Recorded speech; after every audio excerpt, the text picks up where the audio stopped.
Assalamualaikum warahmatullahi wabarakatuh. Alhamdulillahirrahmanirrahim. Wassalatu wassalamu ala asyrofil mursalin sayyidina Muhammadin wa ala alihi wasallam, amma ba'du. Segala puji marilah kita pada kepada Allah SWT karena telah memberikan nikmat kepada kita sehingga pada pagi hari ini kita dapat melakukan kegiatan rutin kita, yaitu kajian Selasa di Bintang Islam BJA. Salawat serta salam semoga selalu tercurah limpahkan kepada saudara semua Nabi Muhammad SAW, kepada para keluarganya, dan semoga kita termasuk umatnya yang senantiasa istiqomah menjalankan sunnah-sunnah beliau.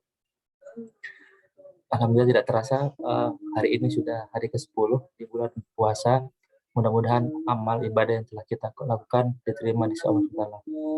Mungkin mohon izin sebelum kita membuka kajian pada pagi hari ini, mungkin ada beberapa hal yang ingin kami sampaikan. Yang pertama terkait dengan kegiatan Bintang Islam BJA. Insya Allah untuk kajian Selasa untuk di bulan Ramadan khusus kami akan adakan setiap pekan. Dan yang kedua, insya Allah nanti pada hari Kamis tanggal 14 April 2022, insya Allah pada zuhur sekitar pukul 12.30 kita akan mengadakan kajian tematik yang akan membawakan tema terkait dengan menyambut atau mengambil hikmah terkait dengan nuzul Al-Quran di bulan Ramadan ini. Insya Allah nanti yang akan menyampaikan tema kajian tematik tersebut adalah Ustadz Dr. Agus Setiawan. Mungkin Bapak dan Ibu yang berkenan hadir bisa join pada pengumuman Zoom pada berikutnya, nanti akan kami sampaikan. Mungkin tidak berlama-lama ini kita coba kita langsung saja kita berikan waktu kepada Ustadz Segar. Kepada Ustadz kami sampaikan. Terima kasih. Assalamualaikum warahmatullahi wabarakatuh. Waalaikumsalam warahmatullahi wabarakatuh. Alhamdulillah. Wassalatu wassalamu ala Rasulillah wa ala alihi wa man walah. Rabbi shrah li sadri wa yassir li amri wahlul 'uqdatam min lisani yafqahu qawli. Subhanaka la ilma lana illa ma 'allamtana innaka antal alimul hakim. Amma ba'd. Segala puja dan puji kehadirat Allah, salawat serta salam kepada junjungan kita Nabi Muhammad sallallahu alaihi wasallam, para keluarga, sahabat, tabi'in, serta seluruh umat yang selalu beristiqomah mengikuti sunnah-sunnahnya hingga yaumul kiamah.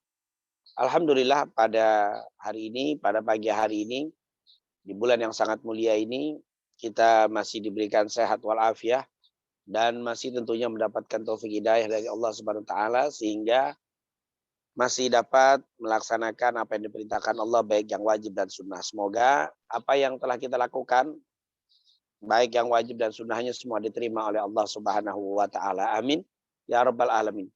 Pada kesempatan pagi hari ini kita akan membahas tentang meraih ampunan Allah di bulan Ramadan atau menggapai ampunan Allah di bulan Ramadan.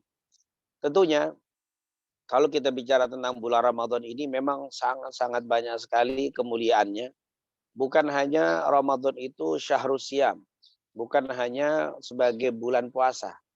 Tapi Ramadan juga merupakan syahrul qiyam, syahrul Quran, syahrul sadaqah, wa syahrul maghfirah. Ramadan juga merupakan bulan Quran, bulan sedekah, bulan maghfirah, dan bulan ampunan Allah. Ini adalah Ramadan. Tentunya sekali lagi, Ramadan itu banyak semua keistimewaan yang bukan hanya berkaitan dengan puasa saja. Dan di kesempatan pagi hari ini kita akan membahas tentang Ramadan syahrul maghfirah. Ramadan adalah bulan ampunan. Kenapa Ramadan misalkan tidak dijadikan sebagai bulan pembuka pintu rizki misalkan, atau Ramadan sebagai bulan penenang hati dan seterusnya. Tapi di sini disebutkan syahrul maghfirah, bulan ampunan. Nah, tentunya kita harus mengetahui bahwa kenapa disebut bulan ampunan? Karena memang dosa yang telah kita lakukan atau dosa pada seseorang itu menimbulkan efek yang sangat buruk sekali dalam banyak hal. Di antaranya bisa kita lihat dijelaskan oleh para ulama, bahaya dosa itu yang pertama terhalang dari ilmu yang benar atau ilmu yang hak. Jadi kalau kita atau seseorang banyak dosa atau banyak melakukan maksiat dan akhirnya banyak berdosa, maka sulit untuk mendapatkan ilmu yang benar, ilmu yang hak ilmu yang membawa pada keselamatan dunia wal akhirat. Yang dia peroleh justru ilmu-ilmu yang menyesatkan, ilmu-ilmu yang menjauhkan seseorang dari Allah Subhanahu wa taala. Efek yang kedua, terhalang dari rizki yang berkah. Jadi sebab dosa-dosa kita, sebab dosa-dosa seseorang, sebab banyaknya dosa pada seseorang, itu menghalangi rizki yang berkah kepada seseorang tadi. Mungkin rizki dapat, tetapi rizkinya itu tidak berkah. Kenapa? Karena banyak dosa yang telah dilakukan. Ketika hatinya hitam penuh dengan titik-titik hitam dari perbuatan dosanya, maka sulit untuk mendapatkan rizki yang berkah. Jadi ternyata dosa itu juga menghalangi datangnya rizki yang berkah kepada seseorang. Bahkan dosa itu menyebabkan gelapnya hati. Karena memang di dalam hadis yang diriwayatkan Imam Ahmad, Ibnu Majah dan lainnya, Rasulullah SAW pernah bersabda, Innal abdal mu'mina idza adznaba dzanban nukitat fi qalbihi nuqtatun sauda. Sesungguhnya seorang hamba muslim apabila dia terpleset atau dia melakukan perbuatan dosa, nukitat fi qalbihi nuqtatun sauda, akan ada titik hitam yang di dalam hatinya. Fa in zadat zadat. Fa in zada zadat. Kalau dosanya bertambah, maka titik hitamnya akan bertambah. Terus ketika dia terus melakukan dosa, maka titik-titik hitam itu akan semakin penuh dan menggelapkan hatinya.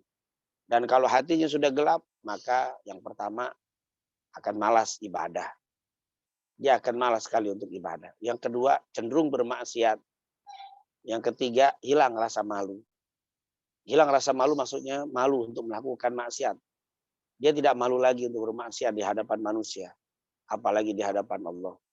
Makanya Al-Qur'an, makanya Rasulullah sering mengatakan, "Idzalam tastahi fasna' ma syi'ta." Al-haya' syu'batun minal iman. Malu adalah bagian dari sifat keimanan.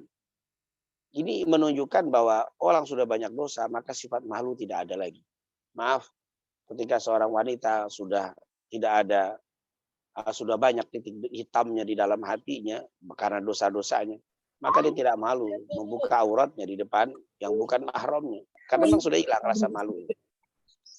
Begitu juga banyaknya titik hitam di dalam hati menyebabkan menjauh dari Allah Subhanahu wa taala. Apa yang dilakukan bertambah jauh dari Allah Subhanahu wa taala. Ini merupakan akibat daripada gelapnya hati. Gelapnya hati ditimbulkan karena dosa. Jadi efek dosa ini luar biasa. Ketika seseorang malas ibadah, ini sebenarnya bukan karena tidak mengerti, bukan karena tidak tahu, dia tahu, tapi karena banyaknya dosa-dosa yang menyebabkan dia malas. Seperti yang dikatakan oleh seseorang ketika ditanya kepada dari muridnya, seorang syekh ditanya, "Ya Syekh, ya kami sudah bisa membaca Al-Quran. Kami lancar membaca Al-Quran. Kami pandai baca Al-Quran. Tapi kok malas sekali membaca Al-Quran. Apa penyebab kami itu malas baca Al-Quran?" Maka Syekh ini mengatakan, "Dzunubuka allati tahulu bainaka wa bainal Quran." Dosa-dosamu lah yang menghalangi kamu dari Al-Quranul Karim. Jadi ternyata dosa-dosa itu menghalangi kita untuk ibadah. Kita tahu Qiyamul Lail itu mulia, tapi malas sekali Qiyamul Lail. Ini hati-hati. Malas ini disebabkan karena dosa. Jadi dosa itu menimbulkan efek malas ibadah, cenderung maksiat, hilang rasa malu, dan menjauh dari Allah Subhanahu wa taala. Kemudian untuk memperpendek, untuk akibat daripada dosa itu sendiri juga memperpendek atau menghilangkan keberkahan umur. Jadi umur orang itu akan kurang berkah. Umur seseorang yang banyak maksiat itu mengurangi keberkahan di dalam umurnya. Dan yang kelima, melemahkan akal. Melemahkan kecerdasan orang yang banyak bermaksiat kepada Allah Subhanahu wa taala. Dan tentunya sebab dihinakan oleh Allah di dunia dan di akhirat. Orang itu dihinakan di dunia karena banyak kemaksiatan yang dilakukan. Dan yang terakhir, tidak merasakan buruknya kemaksiatan. Habis bermaksiat, setelah melakukan maksiat tidak ada beban di dalam hati. Setelah melakukan perbuatan dosa, bahkan dosa besar, tapi biasa-biasa saja. Tidak ada beban di dalam hati, tidak ada sesuatu yang dikhawatirkan, biasa saja. Nah, ini menunjukkan sudah banyaknya titik-titik hitam di dalam hatinya karena perbuatan dosa.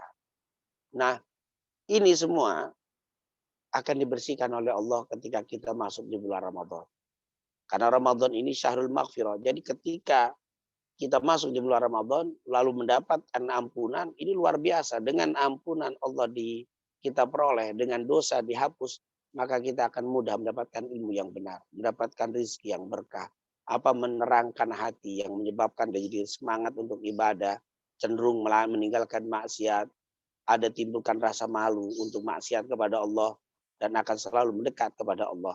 Dan akan diberikan berkah di dalam umur, mencerdaskan otak, mencerdaskan akal, dan akan dimuliakan oleh Allah, serta tentunya akan rasa malu ketika terjatuh pada kemaksiatan. Jadi ternyata luar biasa Ramadan ini menjadi penghapus dosa. Oleh karena itu jangan kita malas untuk meraih ampunan Allah di bulan Ramadan. Dan untuk meraih ampunan di bulan Ramadan ini sangat mudah. Kenapa? Karena memang Ramadan ini merupakan bulan yang sudah disiapkan oleh Allah, dan di bulan ini juga Allah tebarkan berbagai macam ampunannya. Ampunan Allah sangat banyak ditebar di bulan Ramadan. Oleh karena itu kata ulama paling mudah memperoleh ampunan adalah di bulan Ramadan. Hal itu bisa kita lihat bagaimana Ramadan ini sebagai bulan ampunan. Yang pertama, Rasulullah SAW sendiri menyatakan di dalam Sahih Muslim dari hadis Abu Hurairah, as-salawatul khamsu wal jumu'atu ilal jumu'ati wa ramadhanu ila ramadhan mukaffirat bainahunna idza jitanabal kabair. Salat 5 waktu, Jumat ke Jumat, dan juga Ramadan ke Ramadan sebagai penghapus dosa-dosa selama mereka meninggalkan dosa besar. Jadi dosa-dosa kita dibersihkan oleh Allah di bulan Ramadan. Ramadan ila Ramadan, Ramadan ke Ramadan. Apa yang telah kita lakukan dari bulan Ramadan tahun lalu sampai tahun ini dosanya diampuni oleh Allah. Ketika kita menggunakan Ramadan ini betul-betul sesuai dengan apa yang dicontohkan oleh Rasulullah SAW, dicontohkan para ulama, dicontohkan para ulama salafus saleh kita. Maka ini adalah menunjukkan Ramadan, bulan yang paling mudah mendapatkan ampunan. Kenapa? Karena Ramadan itu sendiri sebagai penghapus dosa. Kemudian Ramadan itu menjadi bulan ampunan karena orang yang berpuasa di bulan Ramadan akan diampuni oleh Allah Subhanahu wa taala. Orang yang berpuasa di bulan Ramadan akan memperoleh ampunan. Seperti yang saat kita lakukan saat ini. Kita semua berpuasa. Sebenarnya saat kita tidak makan, tidak minum, meninggalkan syahwat-syahwat yang dilarang oleh Allah dan Rasulnya, saat ini kita sedang memproses untuk pembersihan dosa-dosa kita. Kalau dari segi kedokteran katanya orang puasa itu menggugurkan, menghapus atau mematikan virus dan bakteri, maka selain virus dan bakteri secara zahir, secara batin dosa-dosa kita sedang dihapus dengan kita berpuasa. Ini berdasarkan hadis Bukhari Muslim dari Abu Hurairah, man shoma ramadhana imanan wa ihtisaban ghufira lahu ma taqaddama min dhanbi. Siapa yang berpuasa di bulan Ramadan dengan penuh keimanan karena beriman kepada Allah, wa ihtisaban, dan hanya mengharap pahala dari Allah, ghufira lahu ma taqaddama min dhanbi. Diampuni segala dosa-dosa yang telah lalu. Jadi Ramadan ketika saat kita puasa itu bukan hanya mematikan virus, mematikan bakteri, tapi mematikan dosa-dosa kita. Menghapus dosa-dosa kita, merontokkan dosa-dosa kita. Inilah ampunan di bulan Ramadan. Sangat-sangat mudah meraih ampunan di bulan Ramadan. Yang ketiga, menghidupkan malam.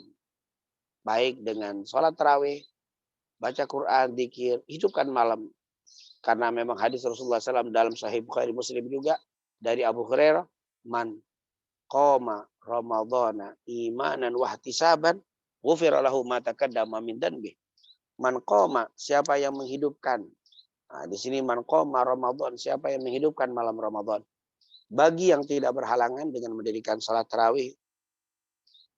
Ketika dia berhalangan, seperti seorang ibu yang sedang datang haid dan nifas ini tidak bisa sholat, tapi bisa qama Ramadan, menghidupkan Ramadan dengan berzikir, bertasbih, membaca doa.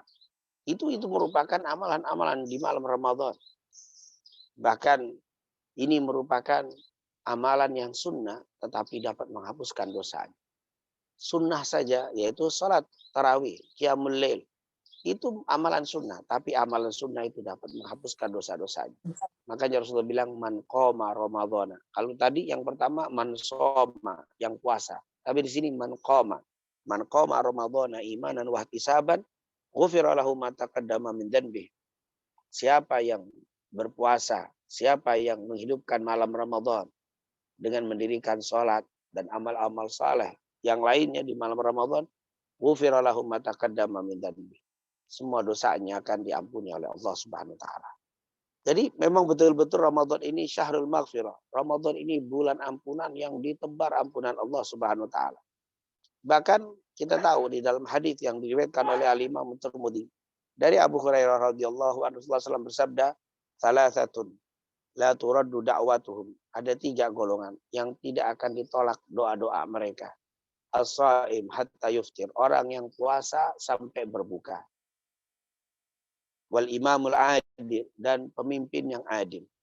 Wa da'watul mazlum, dan doa-doa orang yang terzalim.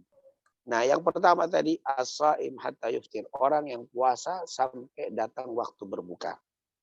Di dalam yang riwayat yang lain as-shaim hina yuftir, orang yang berpuasa saat berbuka. Intinya ketika kita puasa, doa kita mustajab.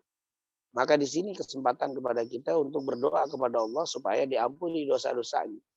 Makanya diriwayatkan oleh Al-Imam Tirmidzi dan Ibnu Majah dengan sanad yang sahih, diceritakan Aisyah pernah mendatangi Rasul sallallahu alaihi wasallam. Saat bertemu dengan Rasul, dia bertanya, "Ya Rasulullah, madza aqulu idza ra'aitu lailatal qadar?" Ya Rasul, apa yang harus saya baca kalau saya berjumpa dengan malam Lailatul Qadar? Maka Rasulullah SAW mengatakan, "Quli," ucapkanlah wahai Aisyah, "Allahumma innaka afuwun karimun tuhibbul afwa fa'fu anni."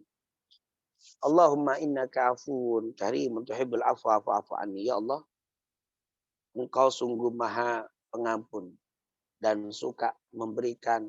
Ya Allah, Engkau adalah Maha Pemaaf dan suka memberikan maaf. Fa'fu anni, maka maafkanlah aku ya Allah.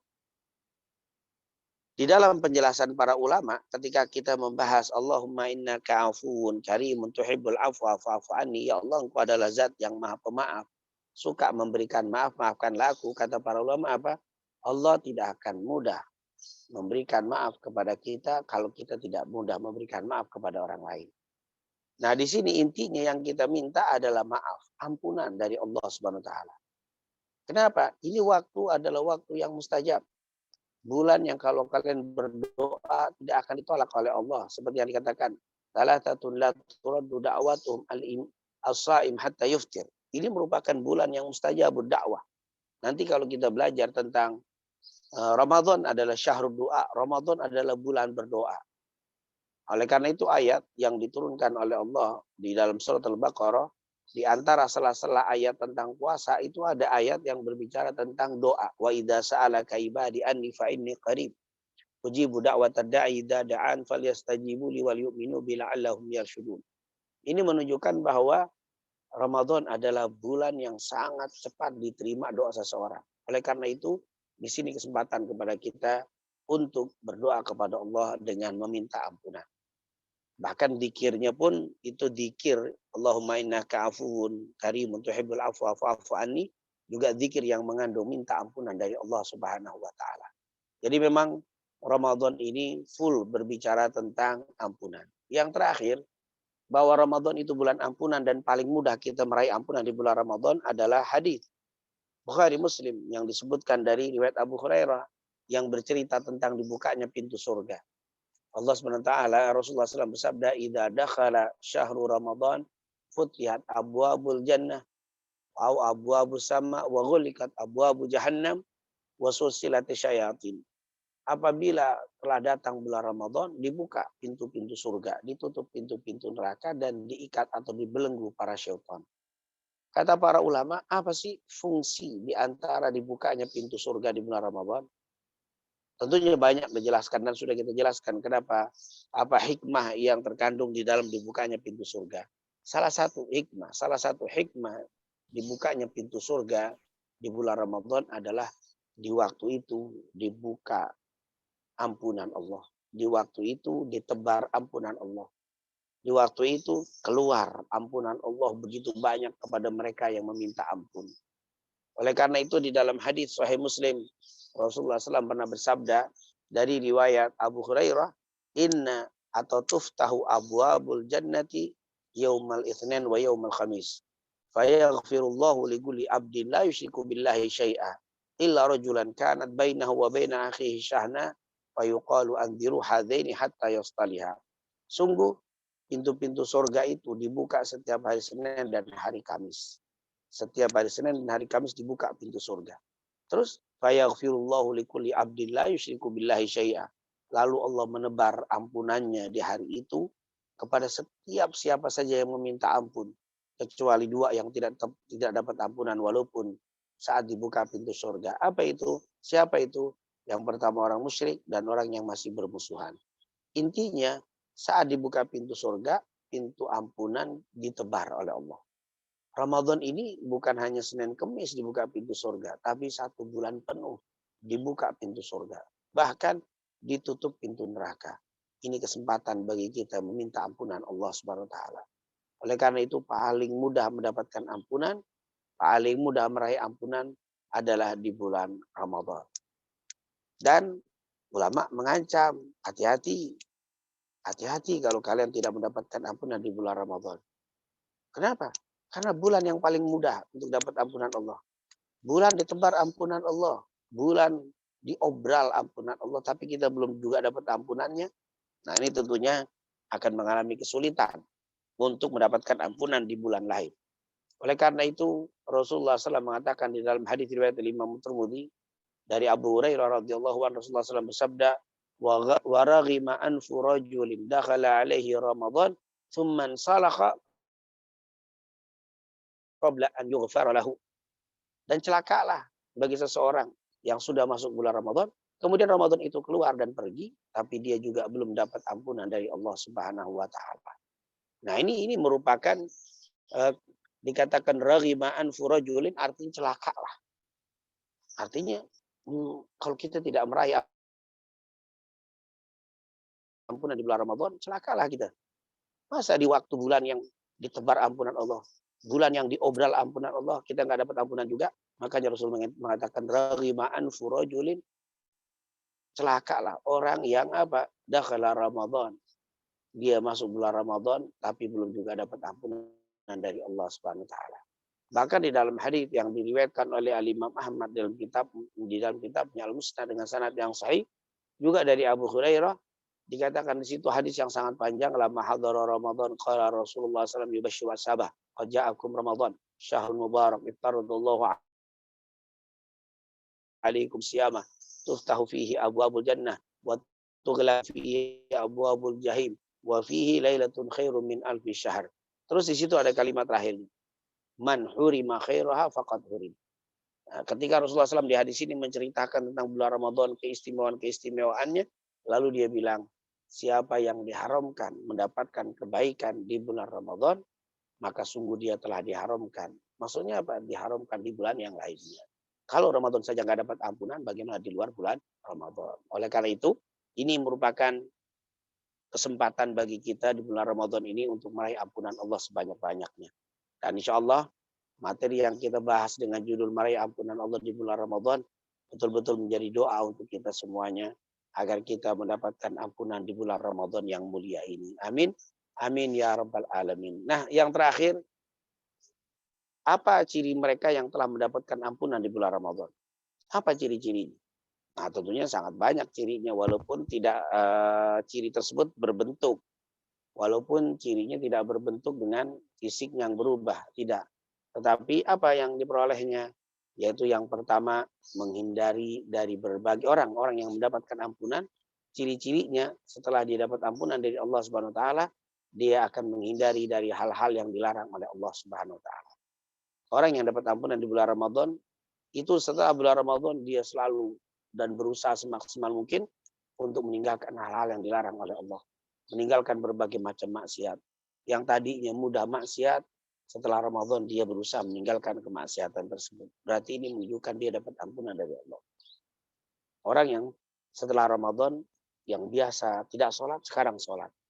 Yang tadinya biasa ghibah, sekarang sudah tidak suka dengan ghibah. Artinya dia meninggalkan hal-hal yang maksiat yang dilarang oleh Allah. Maka ini menunjukkan bahwa orang ini mendapatkan ampunan dari Allah. Ciri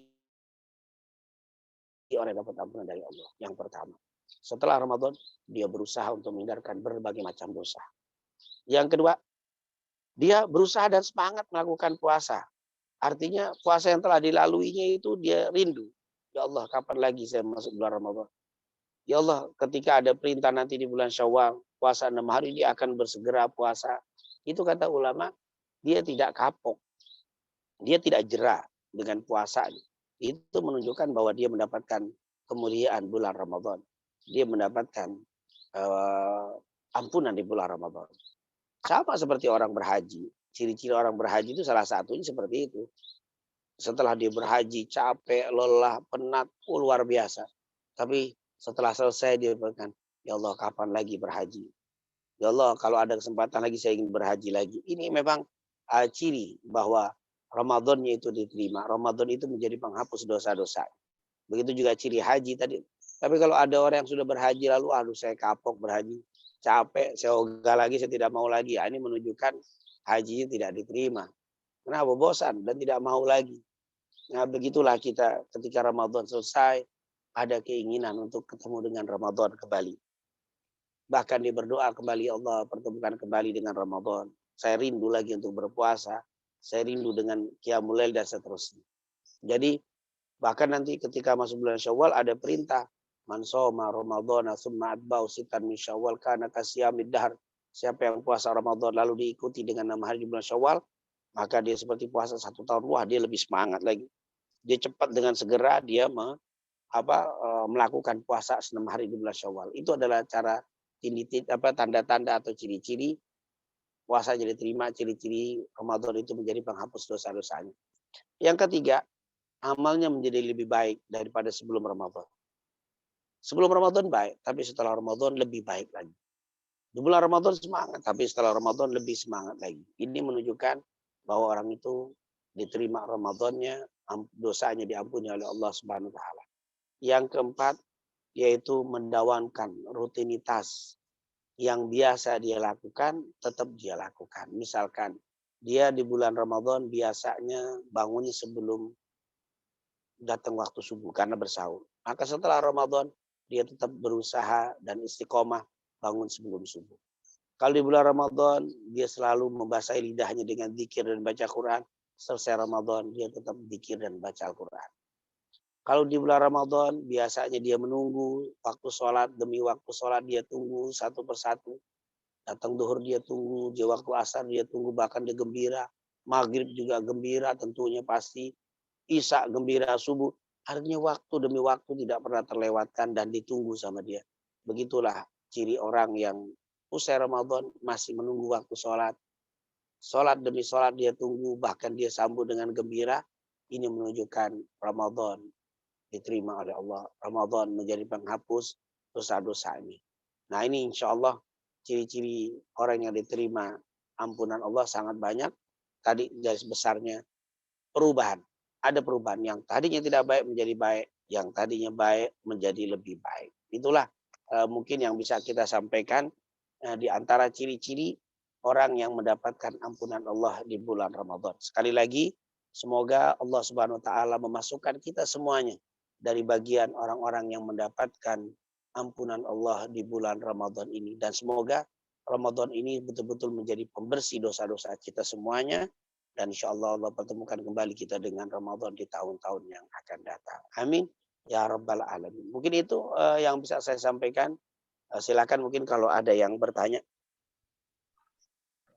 Baik Ustaz, kalau Ustaz atas materi yang disampaikan. Mungkin sementara belum ada dari para jamaah dari chat Zoom, Ustaz. Mungkin bagi para jamaah yang ingin menyampaikan secara langsung pertanyaannya, kami persilakan.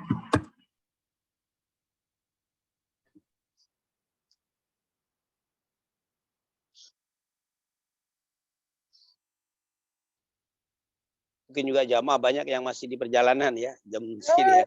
Iya betul Ustaz, karena masuk Mas Yudi tadi Ustaz. Jadi kebetulan berangkat 6:30, jadi belum sempat mungkin pada pagi hari ini Ustaz.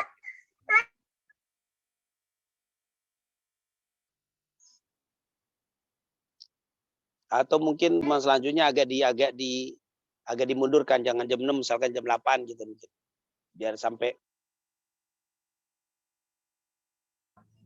Ya Ustaz, nanti coba kami pertimbangkan Ustaz terkait dengan waktu itu. Mungkin mohon izin Ustaz, kalau memang dari Silakan. jamaah belum ada yang bertanya, mungkin mohon izin Ustaz terkait dengan tadi Ustaz, untuk dosa yang tidak diampuni kan ada dua Ustaz ya. Yang pertama syirik dan yang kedua terkait dengan bermusuhan Ustaz ya. Jadi kalau misalkan Ustaz, ada seorang yang sebenarnya tidak bermusuhan,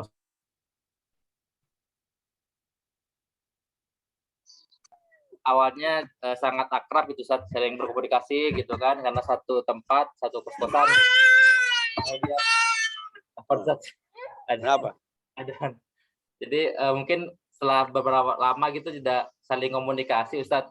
Jadi mungkin terkesannya seperti bermusuhan Ustaz, tapi sebenarnya tidak ada masalah Ustaz ya. Jadi mungkin karena kondisi saja yang menyebabkan tidak berkomunikasi dan jarang bersilaturahmi Ustaz, gitu. Nah. Jadi mungkin apakah itu termasuk hal yang mungkin tidak diampuni atau mungkin ada pandangan lain Ustaz? Iya, kalau kita lihat kata-kata bermusuhan itu bisa kita ambil dari hadis lain. Rasulullah SAW pernah mengatakan begini, la yahillu li muslimin an yahjura akhahu fawqa thalath fayaltaqiyani fayuridu hadha wa khairuhuma alladhi yabda'u bis salam. Kata Rasulullah SAW, la yahillu li muslimin, tidak halal bagi seorang muslim untuk apa? Yahjur akhahu fawqa thalath, yaitu saling tidak tegur sapa lebih dari 3 hari. Nah, kata-kata tidak tegur sapa ini diteruskan lagi. Bukan hanya tidak tegur sapa, diteruskan. Yaltaqiyani fayuridu hadza fayuridu hadza. Mereka berjumpa tapi mereka saling berpaling. Nah, di sini berarti tidak hanya tidak tegur sapa, tapi tidak tegur sapa karena saling berpaling hatinya. Artinya tidak berkomunikasi bukan karena terputus seperti tadi ya. Kalau karena kita tidak berhubungan, karena memang kondisi, situasi kesibukan, atau mungkin hilang kontak lagi. Nah, itu lain. Jadi yang dikatakan bermusuhan di sini adalah bukan tidak tegur sapa, tapi tidak tegur sapa karena ada kebencian di dalam hati. Berarti kalau tidak tegur sapa, tapi tidak ada kebencian, itu lain. Nah, yang dilarang itu adalah tidak tegur sapa karena ada kebencian di dalam hati. Wa khairuhuma alladzi yabda'u bisalam. Dan yang terbaik di antara mereka berdua adalah yang pertama kali mengajak damai. Berarti memang kalimat tidak tegur sapa itu, kalimat saling berdiam itu adalah maksudnya bermusuhan.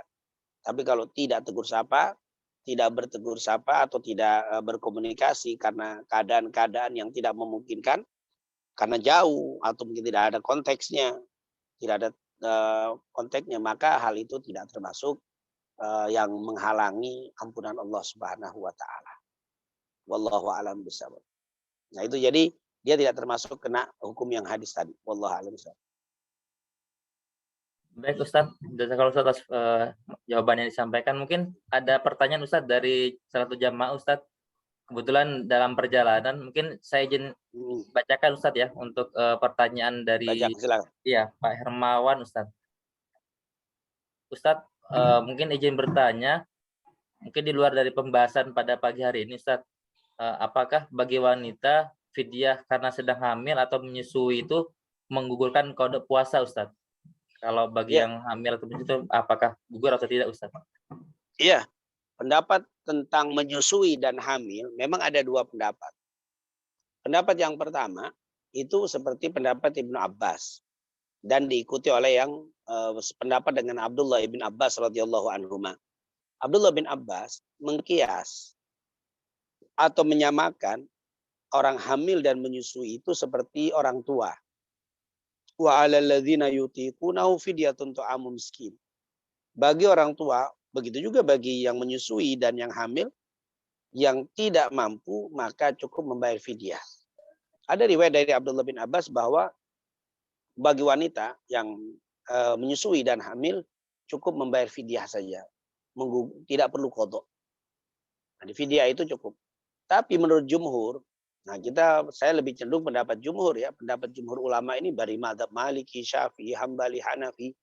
Jumhur ulama mengatakan bahwa wanita yang hamil dan haid itu tidak bisa dikias dengan orang tua, tetapi mereka dikias dengan orang yang musafir atau sakit. Faman kana minkum maridun aw ala safarin fa iddatun min ayyamin ukhra. Bagi orang yang musafir, bagi orang yang sakit dan juga wanita yang sedang menyusui dan juga sedang hamil, maka baginya untuk tidak puasa, tidak apa-apa. Tetapi hendaklah diqadha di hari yang lain. Jadi diqadha di hari lain. Jadi fidyah itu menurut jumhur tidak menghilangkan qadha. Itu menurut jumhur ya, menurut jumhur terbanyak bahwa fidyah itu tidak bisa menghilangkan qadha Ramadan. Jadi saya lebih cenderung wallahu alam, saya lebih cenderung mendapat jumhur, yaitu tetap wanita yang hamil dan menyusui tidak bisa ditutup dengan fidyah tapi harus mengqadha. Wallahu alam bisa.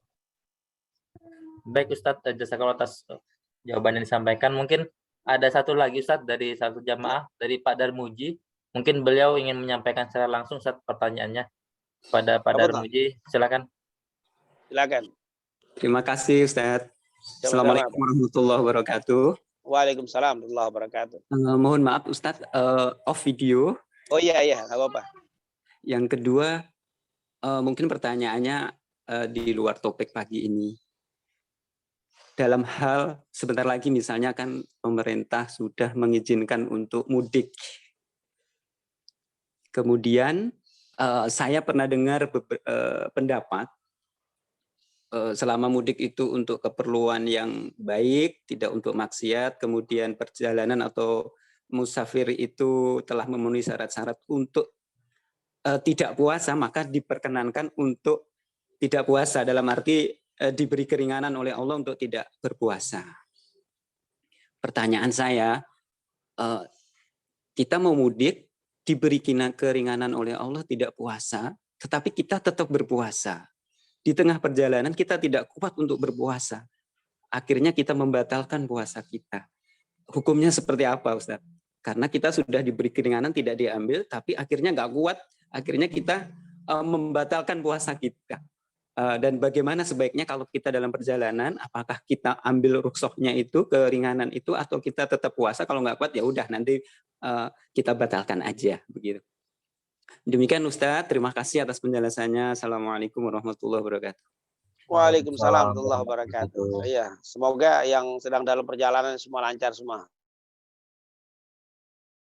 Sehat semuanya. Nah, memang berkaitan dengan musafirnya, mudik ya, tentunya banyak ini orang insya Allah, apalagi yang masih ada keluarga, masih ada saudara, apalagi orang tua ya di kampung. Sebenarnya ada yang mengatakan mudik itu tradisi, atau bahkan ada yang mengatakan adalah perbuatan yang bid'ah. Kalau saya kurang setuju kalau dikatakan perbuatan bid'ah atau tradisi biasa. Mudik itu sebenarnya bisa menjadi ibadah. Nah, ketika kita niatkan, di sana ada orang tua saya, silaturahim dengan orang tua, luar biasa. Kenapa mesti lebaran? Karena kita kerja, tidak ada waktu untuk bisa setiap saat. Nah, ketika kita punya libur panjang, nah ini momen yang luar biasa.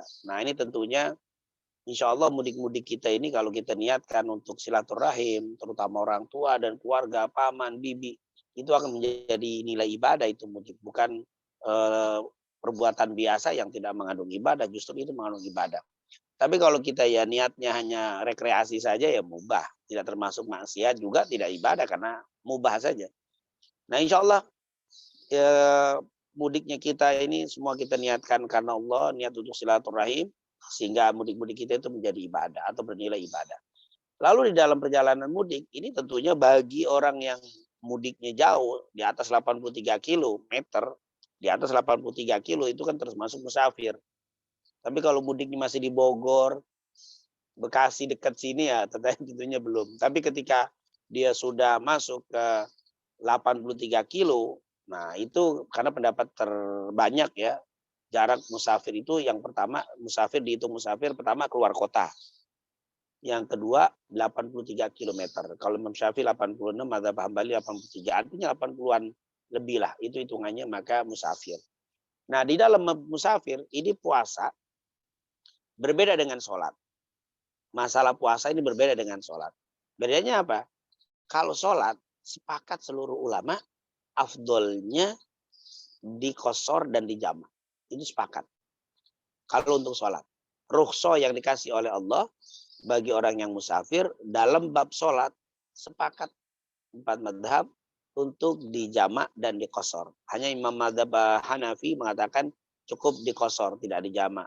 Tapi menurut jumhur adalah dijamak dan diqasar.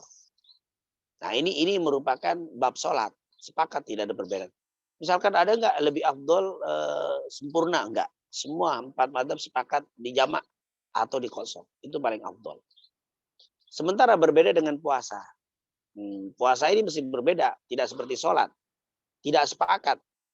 Kebanyakan ulama mengatakan, sebagian ulama mengatakan afdolnya seperti sholat. Apa itu? Diambil rukhsah tadi. Yaitu dengan tidak puasa. Kalau memang musafirnya keluar kota, jaraknya lebih 83 kilo lebih, maka lebih afdolnya dibatalkan. Tapi menurut sebagian ulama lagi, untuk puasa beda. Afdolnya kalau kuat, tidak usah dibatalkan. Karena ada kalimat, "Faman kana minkum maridun aw ala safarin fa iddatun min ayyamin ukhar wa 'alal ladzina yutiqunahu fidyatun ta'amu miskin. Faman tatawwa khairan fa huwa khairul lah." Nah, di kalimat wa antasumu khairul lakum in kuntum ta'lamun. Itu di ayat itu kan, bagi orang yang di antara kalian yang sedang sakit atau yang sedang pergi jauh, maka cukup bisa diganti di hari yang lain. Dan bagi orang yang tidak mampu, cukup dia membayar fidyah. Dan kalau engkau puasa, itu lebih baik untuk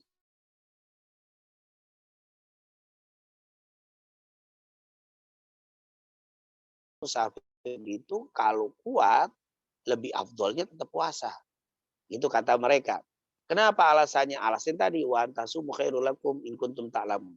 Yang kedua, mengkodoknya itu lebih sulit daripada melakukan puasa di bulan Ramadan. Kalau kita kodok di luar Ramadan itu lebih sulit. Lebih mudah itu puasa di bulan Ramadan daripada kodok Ramadan di luar. Yang ketiga, kemuliaan bulan. Katanya bulan ini istimewa. Kalau kita kodok boleh. Kodok itu menurut pendapat ini bukan sunnah tapi boleh. Kalau tidak musafir, tidak sakit, haram. Tapi kalau sakit dan musafir boleh. Maka di situ katakan wa man kana minkum maridun aw ala safarin faidatun min ayyamin ukhar. Itu bukan perintah untuk membatalkan, tapi diperbolehkan untuk mengqadha di hari lain. Jadi pendapat yang kedua itu afdolnya tetap puasa. Berbeda dengan sholat. Afdolnya jamak qasar. Tapi kalau puasa menurut sebagian ulama bukannya afdol batal, tapi afdolnya terus. Tapi boleh dibatalkan. Ini pendapat yang kenapa alasannya ada kalimat tadi wa antasumu khairul lakum in kuntum ta'lamun. Yang kedua, karena mengqadha itu akan lebih sulit daripada puasa sendiri. Yang ketiga, Ramadan adalah bulan istimewa. Ketika kita ibadah di bulan Ramadan itu akan punya nilai istimewa lebih dibanding di bulan lain. Itulah pendapat yang banyak ya disampaikan oleh para ulama tentang puasa. Apalagi misalkan saya berangkat ke Surabaya naik pesawat. Tentunya kalau sholat, walaupun saya mudah ringan, tetap jamak qasar lebih afdol. Tapi kalau puasa, kata ulama sayang dibatalkan. Karena kan sangat ringan. Berangkat dari Surabaya jam 9 pagi, sampai rumah paling jam 10 sudah di rumah. Sayang dibatalkan, walaupun boleh kalau dibatalkan. Di situ, wa antasumu khairul lakum. Puasa lebih baik untuk. Tapi kalau dibatal pun tidak apa-apa. Nah yang jadi masalah pertanyaannya, bagaimana saya sudah niat, saya tidak batalkan. Saya tetap puasa, saya musafir. Di tengah perjalanan ternyata mobil saya mogok misalkan. Wah capek, lelah saya ngurusin mobil yang tadinya mestinya jalanan enak, jalanan santai, ternyata ada kendala dan bikin saya lelah, bikin saya capek. Lalu saya batalkan. Boleh nggak? Boleh, kata ulama. Diniatkan kita puasa, ternyata di perjalanan tidak kuat kita. Karena memang kondisi tidak, maka diperbolehkan. Untuk dibatalkan, tidak masalah. Saya teringat dengan kaul Imam Malik ya, pendapat Imam Malik rahimahumullah, ketika ada orang pekerja keras, misalkan ada orang nih pekerja keras ya, di bangunan, di siang hari saat ini kan panas sekali. Nah di malam harinya dia tetap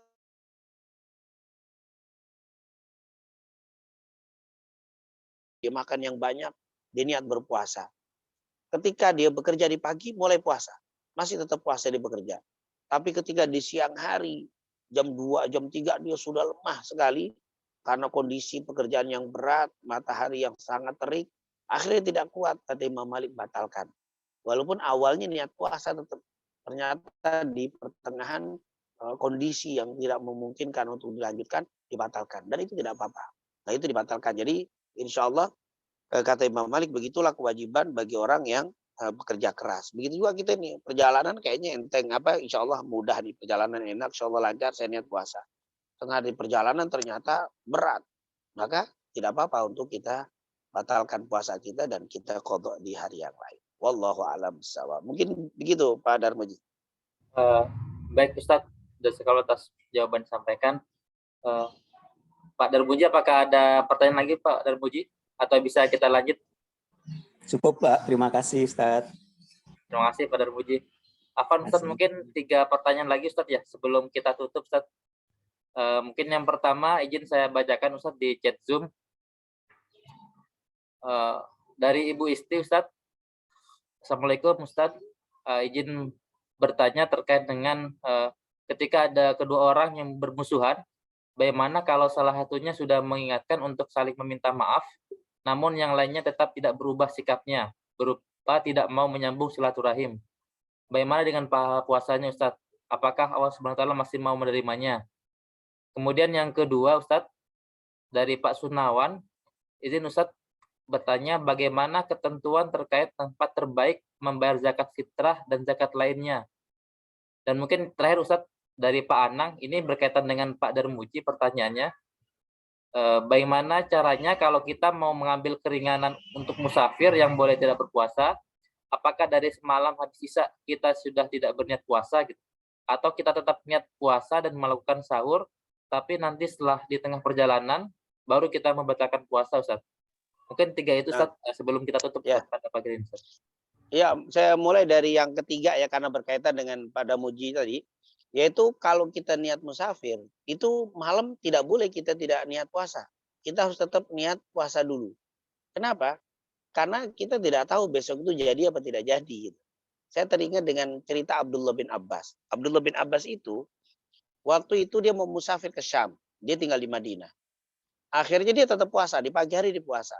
Lalu dia sudah disiapkan ontanya, dia naik ke atas onta, di depan rumahnya, sudah naik di atas ontanya, lalu dia minta air. Berikan air kepadaku. Sama keluarganya dikasih air, lalu dia minum. Di bulan Ramadan dia minum. Akhirnya keluarga nanya, kok dibatalkan? Nah, beginilah yang Rasulullah contohkan. Jadi ternyata Abdullah bin Abbas itu membatalkan puasanya pas sudah di atas kendaraannya, baru dia minum, baru dia jalan. Jadi selama dia belum berangkat, dia tidak batalkan tuh puasanya. Jadi betul tadi pertanyaan sangat bagus, bahwa kalau kita mau musafir, misalkan saya besok berangkat jam 2 siang atau jam 3 siang pesawat atau jam 2 siang pesawatnya. Dan pesawat itu sudah oke. Nah, pesawat sudah oke. Tapi dari rumahnya berapa nih? Jam 9 saya mau berangkat jam 10. Jangan dibatalkan dari subuh. Kata ulama, batalkan nanti kalau sudah di kendaraan mau berangkat ke bandara. Sudah positif nih. Atau sudah pasti tidak ada cancel, baru kita batalkan.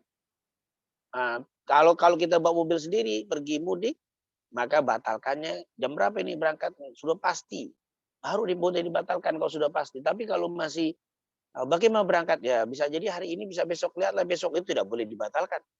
Jadi batal itu kata para ulama kalau sudah di kendaraan baru dibatalkan. Kalau di kendaraan berarti menunjukkan dia sudah pasti. Walaupun di jalan, ternyata sudah dibatalkan dari rumah, dibatal di mobil, batal sampai di sana ternyata di cancel, nggak ada penerbangan hari ini, harus balik, nggak apa-apa, karena kita sudah di kendaraan, karena sudah kita naik di kendaraan kita batalkan jadi masalah. Jadi kata Abdullah bin Abbas, membatalkan bagi orang yang musafir itu jangan dari malam atau dari pagi dia tidak puasa, tetapi dia baru dibatalkan setelah di kendaraan. Itu kata para ulama, atau bahasanya sudah pasti betul dia akan berangkat. Nah, tapi kalau belum tentunya tidak diperbolehkan, harus dipastikan lebih dulu. Kemudian untuk yang kedua, bagi orang yang bermusuhan, dari Bu Haji Istiaya berkaitan dengan ini sudah bermusuhan, orang sedang tidak tegur sapa, sudah kita ingatkan, sudah dikasih tahu, ternyata yang satu tetap tidak menerima, tetap tidak mau memberi, maka yang menerima itu yang dapat ampunan, yang tidak memberi maaf atau masih tetap bermusuhan, dia yang terhalang untuk mendapatkan ampunan Allah Subhanahu wa taala. Jadi ini merupakan hal yang rugi, karena ada orang yang bahkan yang lebih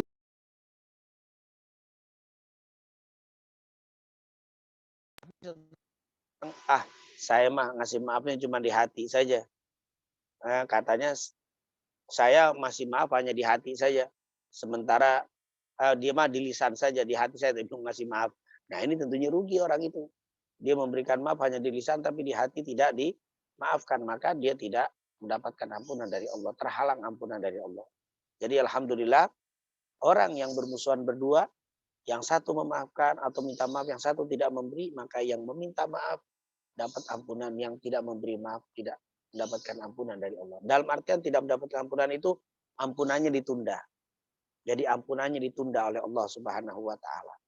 Nah, jadi ketika kita maaf, mungkin ada sesuatu dengan saudara kita, langsung saja minta maaf.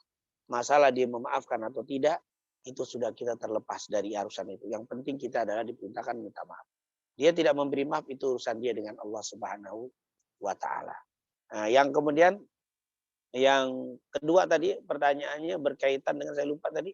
Zakat Ustadz, Iya, tempat terbaik berzakat. Wah, ini memang zakat ini memang harus bab tersendiri zakat. Tapi intinya zakat fitri atau zakat mal, yang pertama tentunya harus bagusnya, tentunya jelasnya dikeluarkan setelah memenuhi syarat, yang yaitu tentunya kalau zakat mal yang pertama sudah dimiliki 1 tahun zakat mal itu, yang kedua mencapai nisabnya, maka keluarkan segera.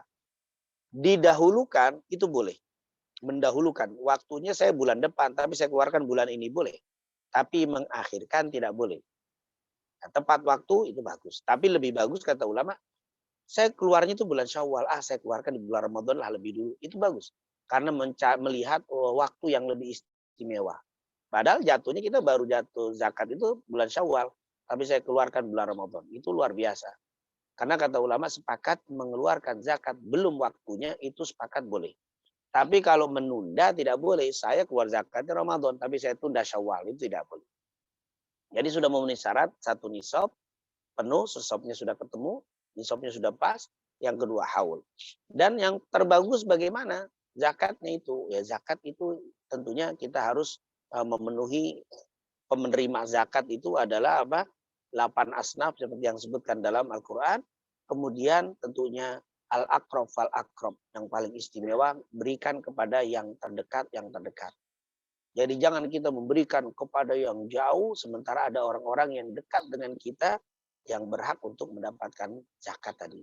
Baik dari keluarga atau dari tetangga. Al-aqrab fal-aqrab. Itu yang pertama. Jadi mengeluarkan zakat itu harus pas ya. Pas sasaran. Jangan kita keluarkan yang jauh, sementara keluarga terdekat ada yang berhak menerima zakat. Atau tetangga yang dekat untuk menerima zakat. Yang kedua, yaitu nilai guna zakat itu. Guna zakat ini harus kita juga perhatikan. Ini harus kita perhatikan ketika kita mengeluarkan zakat mal ya, untuk berkaitan dengan zakat mal ini. Kalau saya sedekahkan ke sini, apa yang dia lakukan dengan ini? Saya bisa misalkan, maaf, saya memberikan zakat mal kepada orang ahli maksiat juga boleh, yang penting dia memenuhi syarat untuk menerima zakat. Tapi kepada orang ahli ibadah itu tentunya lebih afdol. Saya kasih orang ini, dia miskin, tapi dia tidak sholat. Yang satu miskin, tapi dia sholat. Berikan kepada yang sholat. Itu yang lebih afdol. Jadi kita harus melihat siapa yang harus kita berikan untuk zakat mal. Ini harus kita perhatikan. Walaupun si miskin itu tetap hak menerima, tapi dia tidak ibadah kepada Allah. Yang ini ibadah. Dan zakat itu cuma 1, maka berikan. Tapi kalau bisa dua-duanya, tetap dua-duanya. Nah ini tentunya intinya kita juga melihat siapa yang akan diberikan. Karena para ulama kedepankan orang saleh. Sebagaimana Allah memberikan kelebihannya kepada orang-orang yang saleh, kepada orang yang ahli ibadah, kepada ahli maksiat. Nah ini tentunya. Kemudian bahkan begini, ini orang soleh, dua-duanya orang soleh. Saya harus punya zakat yang 1, saya harus memberikan 1 orang. Sementara ini orang soleh, dua-duanya orang soleh. Tapi yang 1 itu suka meminta. Tapi yang 1 suka diem, nggak suka meminta. Dia butuh, tapi jarang meminta. Tapi yang 1 suka minta kemana-mana. Berikan kepada yang tidak meminta. Lisa'ilina wal mahrum. Sedekah kita, zakat kita diberikan kepada lisa'ilina wal mahrum. Kepada orang yang meminta-minta wal mahrum. Dan yang mengharamkan dirinya untuk meminta-minta. Kata ulama, kalau ada 2 orang soleh, dua-duanya baik, Tapi yang satu ini malu untuk mengungkapkan, tidak pernah meminta kepada orang. Yang satu lagi suka mengumbar permintaan ke sana-sana, meminta-minta, berikan kepada yang tidak meminta. Artinya kondisi orang yang kita akan beri juga harus dilihat dari segi kedekatan kita, karena memang ada perintah untuk memberikan zakat itu kepada orang yang terdekat. Tentunya selama bukan di dalam naungan kita ya, masih yang berhak menerima zakat. Yang kedua, kondisi dari kelakuan orang itu juga, maaf, saya sedekah dengan orang ahli maksiat, orang ahli judi saya sedekah, orang mabok saya sedekah, tetap orang nggak sholat sedekah, saya sedekah kepada sholat dapat pahala, tapi akan lebih besar lagi pahalanya kepada orang yang suka zikir, kepada yang suka ibadat, ini akan lebih nilainya akan lebih. Jadi itulah zakat mal. Nah, kalau zakat fitri juga begitu. Hati-hati yang jangan sampai kelewatan daripada khutbah, daripada sholat id. Kalau sudah sholat id keluar, selesai kita khutbah id selesai, kita belum membayar zakat fitri, tentunya akan kena dan itu tidak akan diterima. Jadi ini harus diperhatikan.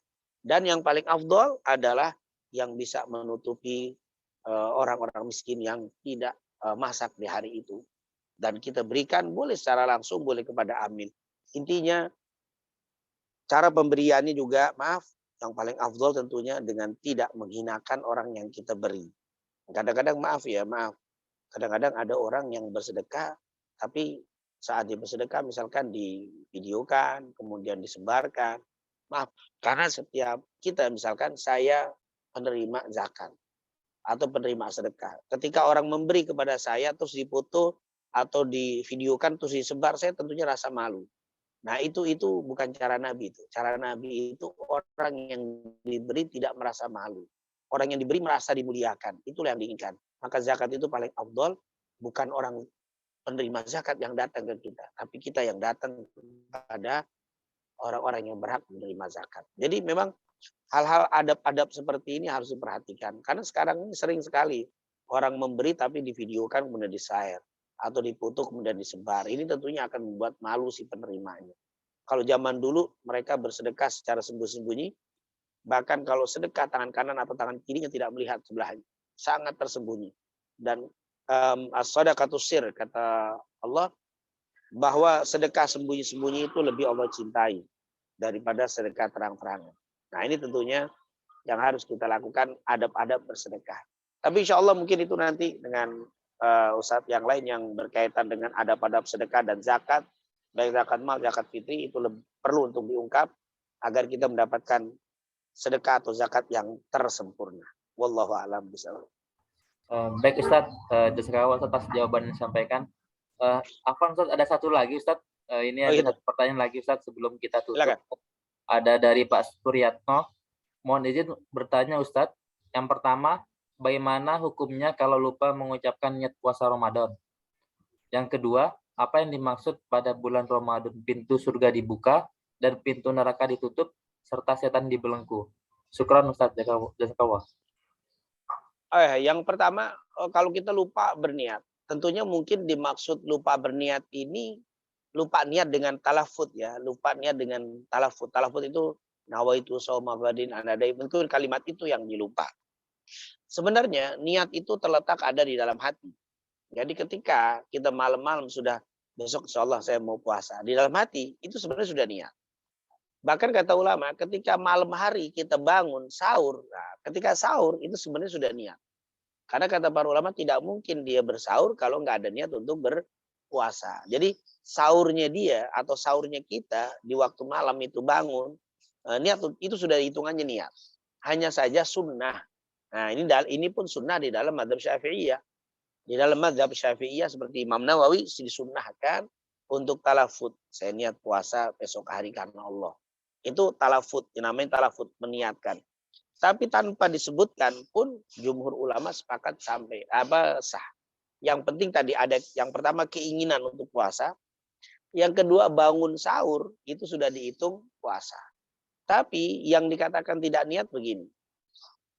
Misalkan, Bapak besok puasa enggak? Ya lihatlah besok. Kalau memang besok saya sehat, saya puasa pagi. Kalau enggak ya saya mungkin enggak puasa. Nah itu enggak niat, itu batal. Bapak puasa nggak? Ya besok lihatlah ke kantor. Kalau saya ke kantor, saya capek, saya nggak puasa. Tapi kalau besok ternyata libur, nggak ke kantor saya puasa. Batal puasanya. Berarti itu nggak niat.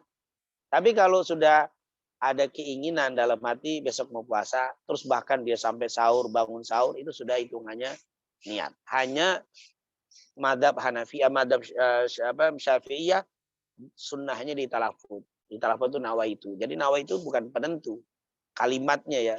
Tapi yang penting adalah di dalam hati dan gerakan kita untuk bersahur itu termasuk sudah niat bersahur.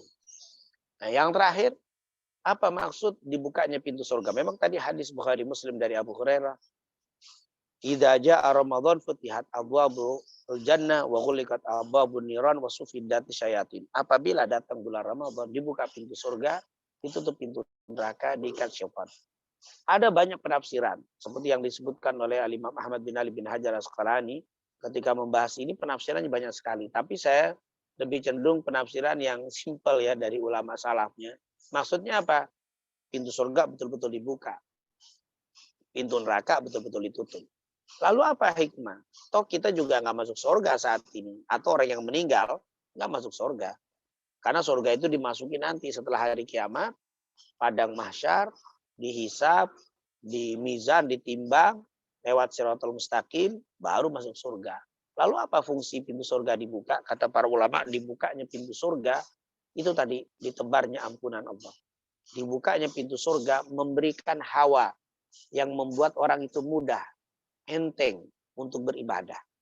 Dengan dibuka pintu surga, orang itu gampang untuk beribadah. Membawa orang semangat untuk ibadah. Makanya jangan kaget. Di bulan Ramadan ini banyak orang-orang yang semangat ibadahnya. Yang nggak pernah ke masjid, yang nggak pernah baca Quran. Bukan dibikin-bikin itu, tapi memang hawanya. Hawa dibuka pintu surga. Begitu juga ditutup pintu neraka, hawa bermaksiat itu berat.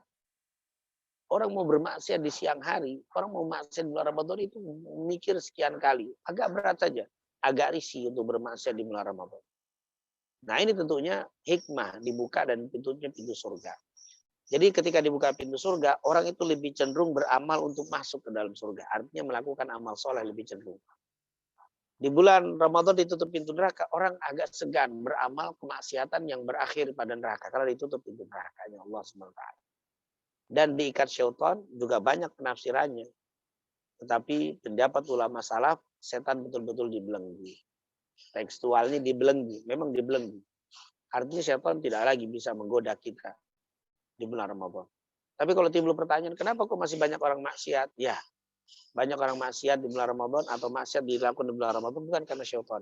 Karena maksiat itu bisa terdorong dari hawa nafsu. Kita ini hawa nafsu. Kita yang menggoda kita ada 3 sebenarnya. Yang pertama hawa nafsu dari diri sendiri. Yang kedua dari syaitan yang tidak terlihat. Yang ketiga dari syaitan yang terlihat. Yaitu minal jinnati wan nas. Ketika syaitan yang tidak terlihat dibelenggu masih ada 2, yaitu hawa nafsu dan manusia yang mengajak, merayu kita untuk melakukan maksiat. Wallahu a'lam bishawab. Baik Ustadz, jazakallah atas jawaban yang disampaikan.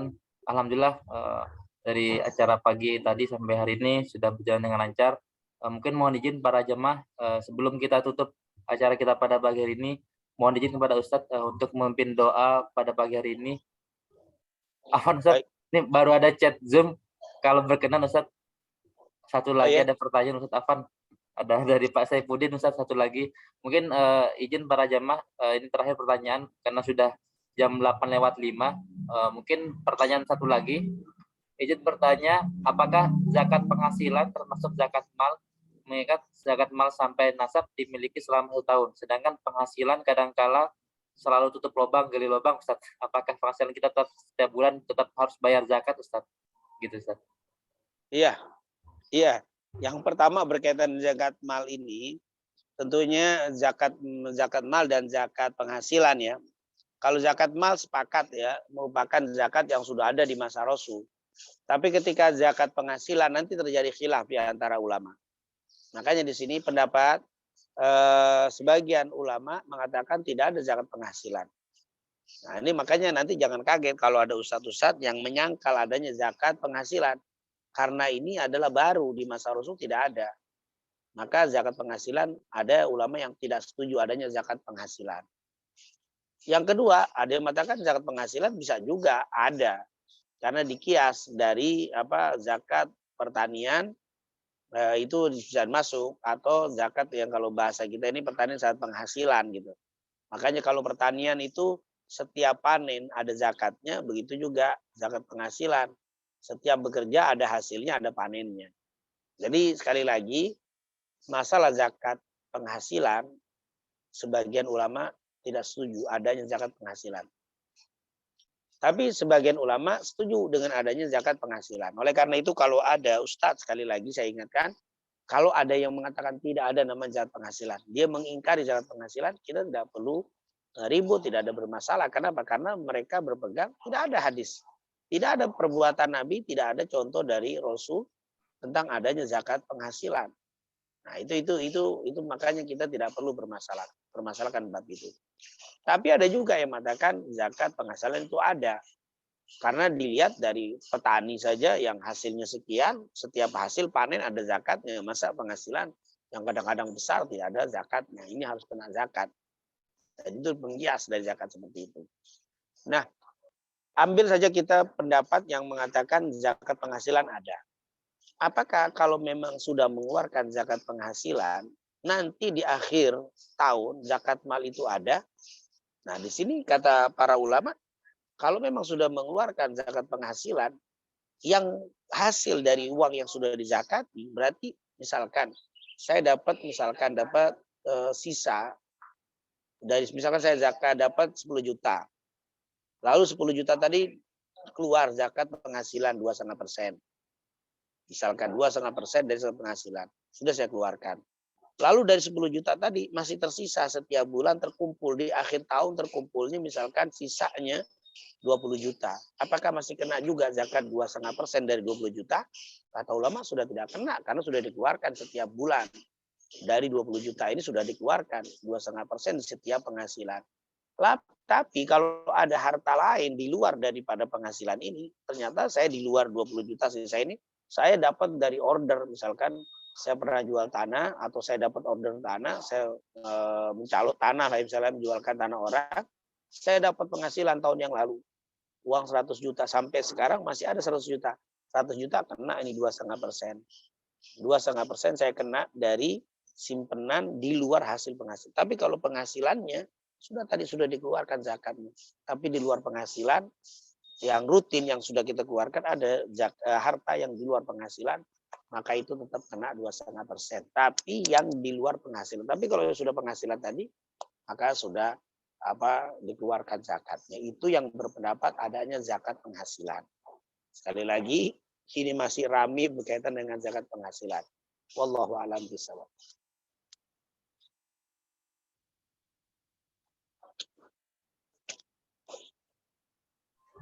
Baik Ustadz, jazakallah Ustadz atas jawaban yang disampaikan. Mungkin terakhir mohon izin perkenan Ustadz untuk memimpin doa Ustadz pada pagi hari ini. Baik, kita angkat kedua tangan kita mohon kepada Allah Subhanahu wa taala, semoga apa yang kita lakukan di pagi hari ini, baik dari ibadah sholat kita terus sampai taklim yang baru kita lakukan, insya Allah semuanya menjadi sebab diturunkan keberkahan dan keridhaan dari Allah Subhanahu wa taala, serta menjadi sebab diampuni segala dosa-dosa dan kekurangan kita. Dan kita mohon kepada Allah semoga Ramadan ini dijadikan bulan ampunan untuk kita semuanya, dibersihkan semua dosa-dosa kita. Amin ya rabbal alamin. Rabbana taqabbal minna innaka antas samiul alim wa tub alaina innaka antat tawwabur rahim. Allahumma taqabbal siyamana wa qiyamana wa ruku'ana wa sujudana wa tadarruana wa qira'atana wa jami' ibadatina wa tammim taqsirana. Rabbana atina fid dunya hasanah wa fil akhirati hasanah wa qina adzabannar. Wa sallallahu ala sayyidina Muhammadin wa ala alihi washabihi wasallam walhamdulillahi rabbil alamin. Mungkin itu yang bisa saya sampaikan. Lebih kurangnya saya mohon maaf. Assalamualaikum warahmatullahi wabarakatuh. Waalaikumsalam warahmatullahi wabarakatuh. Dan kalau Ustaz atas yang disampaikan kepada para bapak dan ibu jamaah, kami juga sampaikan terima kasih atas kontribusinya pada kajian pada hari ini. Mohon izin saya dari Pengurus Juta Islam Indonesia, mohon maaf apabila selama memandu acara pada pagi ini ada kesalahan yang sengaja ataupun tidak. Saya tutup pengajian pada pagi hari ini. Wassalamualaikum warahmatullahi wabarakatuh. Waalaikumsalam warahmatullahi wabarakatuh. Makasih. Waalaikumsalam warahmatullahi wabarakatuh. Terima kasih Ustaz Sidik. Salam dari Ada Indonesia. Haji.